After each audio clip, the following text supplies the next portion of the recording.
चल फिर ओवन में करे चॉकलेट मेल्ट। हाँ जल्दी कर, मेरे से रहा नहीं जा रहा। चल मैं खोल रही हूँ इसे, अरे एक पीस खा ले। अरे तू पूरा केक खा ले, लेकिन जल्दी कर। देख सारी चॉकलेट अब मैंने बाउल में डाल दी। चल अब साइड हो, मैं मेल्ट करूंगा इसको।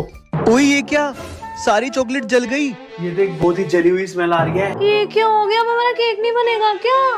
अरे बन जाएगा, हम ये वाली चॉकलेट यूज कर सकते हैं, एक जुगाड़ था मेरे पास। क्या यार, लेकिन ये चॉकलेट ज्यादा बढ़िया थी। अरे कोई बात नहीं, अभी देख मैं केक को पलटता हूँ, देख कितना बढ़िया लगेगा। ये देख, ये क्या आधा इसी में रह गया। हाँ ये क्या कर दिया तूने, सारा केक खराब कर दिया। अरे खराब नहीं हुआ, आधा आधा हो गया, ये वाला मेरा, ये वाला तेरा। क्या यार, कैसा केक बनाया तूने, अब ऐसे खाना पड़ेगा क्या?